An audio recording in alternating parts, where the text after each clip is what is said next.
అందరికీ నమస్కారం. మనం TG TET and DSC classes లో భాగంగా 6th క్లాస్ సోషల్ స్టడీస్ చూసాము. సో అందులో భాగంగా మనకు మొదటి 7 పాఠాలు కూడా కంప్లీట్ అయ్యాయి. అలాగే 8వ పాఠం మొదటి భాగం కూడా కంప్లీట్ అయ్యింది. సో మనకు 8వ పాఠం 2వ భాగం వ్యవసాయ ఉత్పత్తుల అమ్మకం, ట్రేడ్ ఇన్ అగ్రికల్చరల్ ప్రొడ్యూస్ పాఠంలోని కొన్ని ముఖ్యమైన అంశాలను కూడా మనం చూసాము. సో ఈ రోజు మరిన్ని ముఖ్యమైన అంశాలను ఈ క్లాస్ లో చూద్దాము. మధ్యవర్తుల ద్వారా అమ్మకం, సెల్లింగ్ త్రూ బ్రోకర్స్. సో మధ్యవర్తుల ద్వారా అమ్మకం ఎలా ఉంటుందో మనం ఇక్కడ చూద్దాము. సో వెంకటాపురంలో నివసిస్తున్న మరో మహిళా రైతు శాంతి. భర్త చనిపోయిన తర్వాత ఆమె వ్యవసాయం చేయడం ప్రారంభించింది. ఆమె స్వయం సహాయక బృందంలో సభ్యురాలిగా ఉండి వ్యవసాయ నిమిత్తం 20,000 రూపాయలు అప్పు తీసుకుంది. సో తను వెంకటాపురంలో నివసిస్తున్న మరో మహిళా రైతు, తన పేరు శాంతి. తన హస్బెండ్ చనిపోవడం జరిగింది. సో చనిపోయిన తర్వాత ఆమె వ్యవసాయం చేయడం ప్రారంభించింది. స్వయం సహాయక బృందంలో సభ్యురాలుగా ఉండి సో వ్యవసాయ నిమిత్తం 20,000 రూపాయలు అప్పు తీసుకుంది. ఆమెకు ఉన్న 1.5 ఎకరాల పొలంలో ఈ సంవత్సరం 14 క్వింటాల దిగుబడి వచ్చింది. సో తనకు 1.5 ఎకరాల భూమి ఉంది. సో దాంట్లో 14 క్వింటాల దిగుబడి అనేది రావడం జరిగింది. ఆమె 7 క్వింటాలు తూకం వేయించి అమ్మడానికి సిద్ధంగా ఉంది. మిగతా వాటిని కుటుంబ అవసరాలకు ఉంచుకుంది. సో టోటల్ గా 14 క్వింటాల దిగుబడి వచ్చింది కదా. సో 7 క్వింటాలు అమ్మడానికి, మిగతా వాటిని కుటుంబ అవసరాలకు ఉంచుకుంది. మరుసటి రోజు నల్లగొండలోని పెద్ద రైస్ మిల్ బ్రోకర్ వెంకటాపురం గ్రామానికి వచ్చి రైతులను కలిసి వరి ధాన్యాన్ని తనకు అమ్మాలని చెప్పాడు. సో ఒక నల్లగొండలోని పెద్ద రైస్ మిల్ బ్రోకర్ వీళ్ళ దగ్గరికి వచ్చి వరి ధాన్యాన్ని అమ్మాలని చెప్పడం జరిగింది. శాంతి వరి ధాన్యాన్ని కూడా పరిశీలించాడు. ఆమె బేరమాడి క్వింటాల్కు 1,000 రూపాయల ధర నిర్ణయించుకుంది. సో బేరమాడడం జరుగుతుందిగా. సో టోటల్ గా తనకు క్వింటాల్కు 1,000 రూపాయల ధరగా నిర్ణయించడం జరిగింది. ఆమె తూకం వేసినప్పుడు 7 క్వింటాలు ఉండగా బ్రోకర్ తూకం వేసినప్పుడు 6.5 క్వింటాలు మాత్రమే వచ్చింది. సో ఇక్కడ గమనించాలి, మనం ఇందాక అనుకున్నాం కదా 14 క్వింటాలు దిగుబడి వస్తే 7 క్వింటాలు అమ్మడానికి, అలాగే 7 క్వింటాలు కుటుంబ అవసరాల కోసం. సో ఇక్కడ తాను తూకం వేయించినప్పుడు 7 క్వింటాలు వస్తే ఇక్కడ బ్రోకర్ తూకం వేయించినప్పుడు ఎంత వచ్చింది? 6.5 క్వింటాలు మాత్రమే వచ్చింది. సో శాంతి మళ్ళీ తూకం వేయించాలని పట్టుబట్టింది. సో 6.5 క్వింటాలు ఎలా వస్తుంది? 7 క్వింటాలు రావాలి కదా. సో అందుకే తను మళ్ళీ పట్టుబట్టింది తూకం వేయించాలని.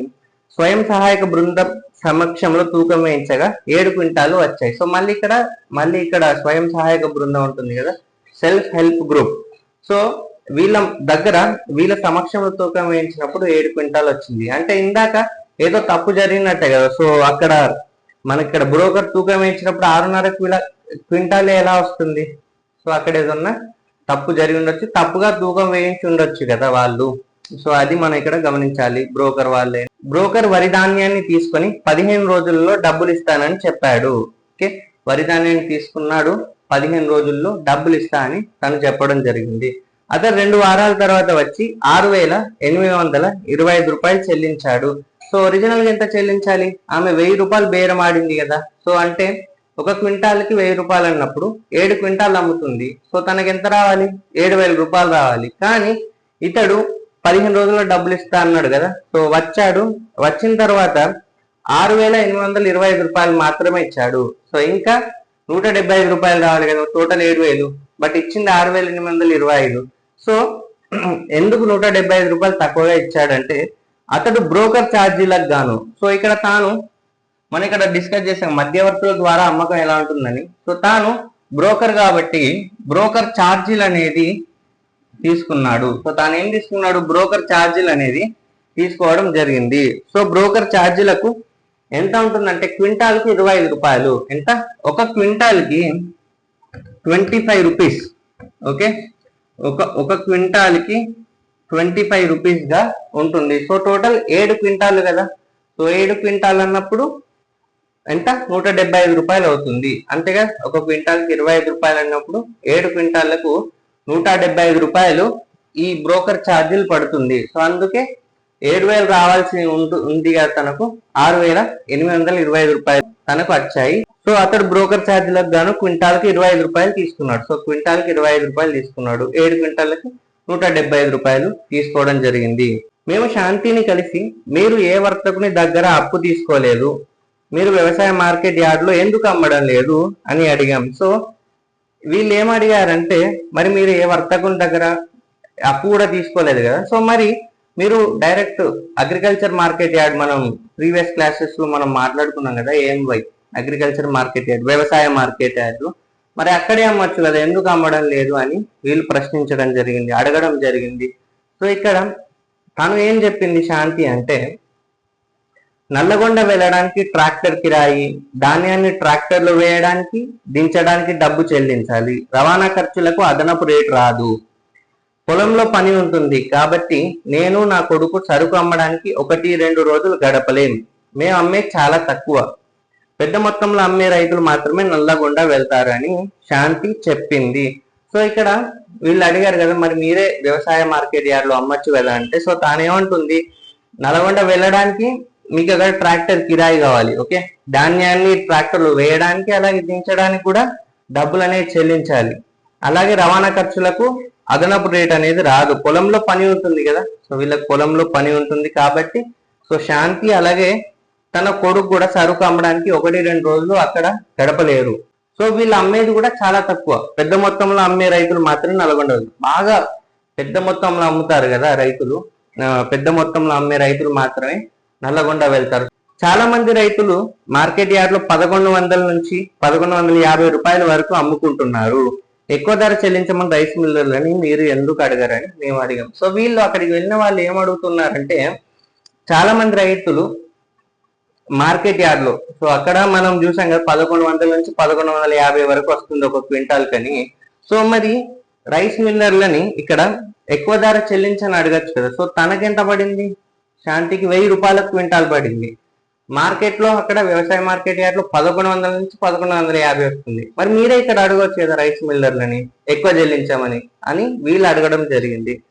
సో ఇక్కడ శాంతి ఏమంటుంది మరి అంటే, ఈ మధ్యవర్తులు ఎక్కువ ధరలు చెల్లించరు, వీళ్ళు అక్కడ 1100 ఇచ్చారని ఇక్కడ కూడా వీళ్ళు ఇవ్వరు మధ్యవర్తులు, ఓకే, ఈ రవాణా కష్టాలు భరించలేక ఇంటి దగ్గరే అమ్ముకుంటాం. సో ఒకవేళ వీళ్ళు వెళ్ళాలన్నా కూడా ఈ ఖర్చులన్నీ ఉంటాయి కదా, వెళ్ళడానికి, రవాణా, దించడానికి, ఓకే, ఈ ట్రాక్టర్లు, ధాన్యాన్ని ట్రాక్టర్లు వేయడానికి, దించడానికి రవాణా ఖర్చులు ఇవన్నీ ఉంటాయి కదా, సో ఈ అన్ని కష్టాలను భరించలేక ఇంటి దగ్గర వీళ్ళు అమ్ముకుంటారు, ఈ మధ్యవర్తులు కూడా ఎక్కువ ధర అనేది చెల్లించరు అని ఇక్కడ శాంతి చెప్పింది. రైతులకు పట్టణాల్లో ఉండే పెద్ద రైస్ మిల్లర్లకు లేదా తోకు వరి వర్తకులకు మధ్యవర్తులుగా బ్రోకర్లు పనిచేస్తారు. సో ఈ బ్రోకర్లు అనేవారు ఎలా పనిచేస్తారు అంటే, రైతులకు పట్టణాల్లో ఉండే పెద్ద రైస్ మిల్లర్లు ఉంటారు కదా, వాళ్ళు లేదా తోకు వరి వర్తకులకు మధ్యవర్తులుగా, ఓకే, మధ్యవర్తకులుగా అంటే మీడియేటర్లుగా, మీడియేటర్ గా ఈ బ్రోకర్లు అనే వాళ్ళు పనిచేస్తారు. వారు శాంతి లాంటి చిన్న రైతుల దగ్గర నుంచి కొనుగోలు చేస్తారు, ఓకే, వీళ్ళు శాంతి లాంటి చిన్న రైతుల దగ్గర కొనుగోలు చేయడం జరుగుతుంది. వాళ్ళకి శాశ్వతమైన షాపు, గోడౌన్ వంటివి ఉండవు, సీజన్ లో రైతులను కలిసి బేరం ఆడి వరి ధాన్యాన్ని కొంటారు. సో వీళ్ళకు షాపులు కానీ, శాశ్వతం పర్మనెంట్ షాపులు కానీ, గోడౌన్లు కానీ ఉండవు. సో వీళ్ళు సీజన్ లో రైతులను కలిసి బేరం ఆడి ఇక్కడ వరి ధాన్యాన్ని కొంటారు. సో ధాన్యాన్ని కొనుగోలు చేసిన తర్వాత డబ్బులు పంపించిన టోకు వర్తకునికి లేదా రైస్ మిల్లర్లకు సమాచారం అనేది అందిస్తారు. సో ఇక్కడ వీళ్ళు ధాన్యాన్ని కొనుగోలు చేసి ఇక్కడ ఉన్న వీళ్లకు డబ్బులు పంపించిన టోకు వర్తకునికి లేదా రైస్ మిల్లర్లకు ఆ ఇన్ఫర్మేషన్ అనేది అందిస్తారు, సమాచారం అందిస్తారు. రైతుల దగ్గర నుంచి, మిల్లర్ నుంచి కూడా మధ్యవర్తులు కమిషన్ తీసుకుంటారు. సో ఇక్కడ ఏమవుతుందంటే, మధ్యవర్తులు ఏం చేస్తారంటే రైతుల దగ్గర నుంచి అలాగే మిల్లర్ నుంచి కూడా మధ్యవర్తులు కమిషన్ అనేది తీసుకుంటారు. కొంతమంది రైతులు వడ్డీ వ్యాపారుల మాదిరిగా పనిచేస్తారు. మనం ఇదివరకే చెప్పుకున్న చందులాల్ మాదిరిగా ఇలాంటి సందర్భాల్లో వాళ్ళు ఇచ్చిన అప్పు వడ్డీతో తిరిగి తీసుకుంటారు. సో ఇలా కూడా తీసుకోవడం జరుగుతుంది. తెలంగాణలో వడ్ల వ్యాపారం, ట్రేడింగ్ ప్యాడీ ఇన్ తెలంగాణ. తెలంగాణలో అత్యధికంగా వరి ఉత్పత్తి అవుతుంది. సో తెలంగాణలో అత్యధికంగా ఏం ఉత్పత్తి అవుతుందంటే వరి, ఓకే. సో తెలంగాణలో అత్యధికంగా వరి అంటే ప్యాడీ ఉత్పత్తి అవుతుంది. రైతులు కొంత భాగం కుటుంబ అవసరాలకు ఉంచుకొని మిగతా మొత్తాన్ని మార్కెట్ లో అమ్ముతారు. సో రైతులు ఏం చేస్తారు, కొంత భాగం, సో వాళ్ళు ఉత్పత్తి చేస్తారు కదా, సో వరిని ఉత్పత్తి చేస్తారు కదా, కొంత భాగం వాళ్ళ కుటుంబ అవసరాలకు ఉంచుకొని సో మిగతా మొత్తాన్ని మార్కెట్ లో అమ్ముతారు. చాలా తక్కువ మొత్తంలో శాంతి వంటి చిన్న రైతులు తమ వినియోగానికి ఎక్కువగా ఉపయోగిస్తారు. పెద్ద రైతులు వారి ఉత్పత్తులలో ఎక్కువ భాగాన్ని మార్కెట్లో అమ్ముతారు. మన రాష్ట్రంలో రైతులు తమ పంట ఉత్పత్తులలో 3 వంతులను తమ గ్రామాలలో అమ్ముతుండగా 1 వంతు వ్యవసాయ మార్కెట్ యార్డ్ లో అమ్ముతున్నారు. సో మనం ప్రీవియస్ క్లాస్ లో కూడా చూసాం కదా, వ్యవసాయ మార్కెట్ యార్డ్ లో 1 వంతు మాత్రమే, 4 వంతులలో 1 వంతు మాత్రమే వ్యవసాయ మార్కెట్ యార్డ్ లో అమ్ముతున్నారు. సో కానీ ఇక్కడ ఏం చెప్తున్నారంటే, మన రాష్ట్రంలో రైతులు తమ పంట ఉత్పత్తులలో 3 వంతులను, ఓకే, అంటే దాదాపు 75% ఉత్పత్తులను కూడా తమ గ్రామాల్లో అమ్ముతున్నారు. ఓకే, సో 3/4 వంతులను ఇక్కడ వాళ్ళ గ్రామాల్లో అమ్ముకుంటున్నారు. అలాగే 1 వంతు మాత్రమే ఎక్కడ అమ్ముతున్నారు, వ్యవసాయ మార్కెట్ యార్డ్ లో అమ్మడం జరుగుతుంది. అంటే 75% కూడా వాళ్ళ గ్రామాల్లో అమ్ముకుంటుండగా 25% మాత్రమే ఎక్కడ అమ్ముతున్నారు, వ్యవసాయ మార్కెట్ యార్డ్ లో అమ్ముతున్నారు. సో ఇక్కడ పెద్ద రైతులకు సొంత ట్రాక్టర్ ఉండడం వల్ల రవాణా ఖర్చులు తగ్గుతాయి. ఇక్కడ ఏమవుతుందంటే, పెద్ద రైతులు సొంత ట్రాక్టర్లు కూడా ఉంటాయి. సో ఈ సొంత ట్రాక్టర్లు ఇవన్నీ ఉండడం వల్ల ఏమవుతుందంటే రవాణా ఖర్చులు కూడా తగ్గుతాయి. సో మళ్ళీ రెంట్ మాట్లాడుకోను తీసుకెళ్ళడానికి అవసరం ఉండదు. సొంత ట్రాక్టర్లు ఉండడం వల్ల రవాణా ఖర్చులు కూడా తగ్గుతాయి. గ్రామీణ ప్రాంతాల్లో వివిధ రకాలైన వర్తకులు, భూస్వాములు, బ్రోకర్లు, చిన్న మిల్లర్లు సరుకు కొనుగోలు చేస్తారు. చాలా సందర్భాలలో వర్తకుల దగ్గర అప్పు తీసుకొని మల్లయ్య, చంద్రశేఖర్ వంటి రైతులు ఆ వర్తకులకే అమ్ముతున్నారు. రుణగ్రస్తత, వడ్ల అమ్మకం, ఇండెప్టెడ్నెస్ అండ్ సెల్లింగ్ ప్యాడీ. చిన్న మధ్య రైతులు తమ వ్యవసాయ పనుల నిర్వహణకు ముఖ్యంగా విత్తనాలు, మందులు, ఎరువులు, నీటిపారుదల వసతులకు తప్పనిసరిగా అప్పు చేయవలసి వస్తుంది. సో ఇక్కడ ఏమవుతుంది అంటే, చిన్న అలాగే మధ్య రైతులు ఉంటారు కదా, సో వాళ్ళు తమ వ్యవసాయ పనుల నిర్వహణకు ముఖ్యంగా విత్తనాలు, ఓకే, మందులు, ఎరువులు, నీటిపారుదల వసతులకు వాళ్ళు అప్పు చేయవలసి వస్తుంది. సో తప్పనిసరిగా కూడా వాళ్ళు వీటి కోసం అప్పు చేయవలసి వస్తుంది. వాళ్లకు బ్యాంకులలో అప్పు పొందడం కష్టంగా మారి వడ్డీ వ్యాపారులు, వర్తకులు, మిల్లర్ మొదలైన వాళ్ళ దగ్గర అప్పు చేయాల్సిన పరిస్థితి ఏర్పడుతుంది. సో మరి బ్యాంకులలో ఇక్కడ అప్పు పొందడం కష్టంగా ఉంది. వీళ్ళు ఏం చేస్తున్నారంటే, ఈ వడ్డీ వ్యాపారుల దగ్గర, అలాగే వర్తకుల దగ్గర, మిల్లర్ల దగ్గర అప్పు చేయడం జరుగుతుంది. అప్పు చేయాల్సిన పరిస్థితి కూడా ఏర్పడుతుంది. ఒకసారి వారి దగ్గర నుంచి అప్పు తీసుకుంటే ధాన్యాన్ని కూడా వాళ్ళు నిర్ణయించిన ధరలకే అమ్మాలి. సో ఏమవుతుంది మరి, వీళ్ళ దగ్గర అప్పు తీసుకుంటే ఈ ధాన్యం అనేది ఉంటుంది కదా, సో వీళ్ళు పండించిన ధాన్యం అనేది కూడా వాళ్ళకే అమ్మాలి. ఓకే, ధాన్యం అనేది కూడా వాళ్ళకే, అలాగే వాళ్ళు నిర్ణయించిన ధరలకే అమ్మాలి. ఓకే, సో ఈ వడ్డీ వ్యాపారులు కానివ్వండి, మిల్లర్లు కానివ్వండి, వర్తకుల ద్వారా ఎప్పుడైతే అప్పు చేస్తారో, వాళ్ళ దగ్గర నుంచి అప్పు తీసుకుంటారో, రైతులు పండించిన ధాన్యాన్ని కూడా వాళ్ళకే అమ్మాలి. అది కూడా వాళ్ళు నిర్ణయించిన ధరకే అమ్మాలి.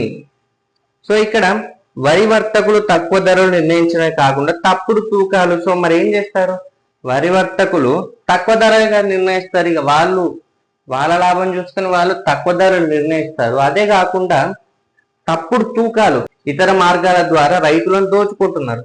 ఇక్కడ ఏమైతుంది, తక్కువ ధరలు నిర్ణయించడమే కాకుండా తూకం కూడా తప్పు చేస్తారు. ఓకే, తప్పుడు తూకాలు, అలాగే ఇతర మార్గాల ద్వారా రైతులను దోచుకుంటున్నారు. వివిధ రకాలుగా కమిషన్ ఛార్జీలు కూడా వసూలు చేస్తారు. ఏదో కమిషన్ ఛార్జ్ అంటారు, వివిధ రకాలుగా కమిషన్ ఛార్జీలు ఇవన్నీ కూడా వేసి ఇక్కడ ఛార్జీలు కూడా వసూలు చేస్తారు. సో ఇలా కూడా వాళ్ళు ఛార్జీల రూపంలో వసూలు చేస్తారు.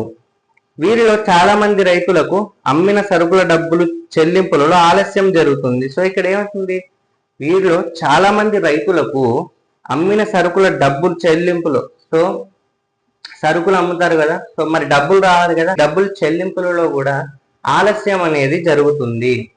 వర్తకులు, భూస్వాములు రైతుల అవసరాలకు రుణాన్ని ఇవ్వడం వలన వరి ధాన్యాన్ని రైతులు వాళ్ళకే అమ్మవలసి వస్తుంది. సో ఏమవుతుంది, వర్తకులు, భూస్వాములు రైతుల అవసరాలకు, సో వీళ్ళ యొక్క అవసరాలకు రుణాన్ని ఇవ్వడం వలన ఏమవుతుంది, వరి ధాన్యాన్ని రైతులు వాళ్ళకే అమ్మవలసి వస్తుంది. సో ఈ క్లాస్ లో మనకు 8వ పాఠం 2వ భాగం వ్యవసాయ ఉత్పత్తుల అమ్మకం, ట్రేడ్ ఇన్ అగ్రికల్చరల్ ప్రొడ్యూస్ పాఠం కంప్లీట్ అయింది. సో వచ్చే క్లాస్ లో మనం 9వ పాఠం తెగలు, సామాజిక నిర్ణయాధికారం community decision making in a tribe పాఠంలోని కొన్ని ముఖ్యమైన అంశాలను వచ్చే క్లాస్ లో మనం చూద్దాము. సో ఈ క్లాస్ కనుక మీకు నచ్చినట్టయితే ఈ వీడియోని లైక్ చేయండి, షేర్ చేయండి, కామెంట్ చేయండి, అలాగే సబ్స్క్రైబ్ చేయండి టు వంశీకృష్ణ అకాడమీ. సో అలాగే మీకు నెక్స్ట్ క్లాస్ లో ఇంకా ఏమేమి టాపిక్ మీద మీకు వీడియోస్ కావాలో కామెంట్ అనేది చేయండి. Thank you.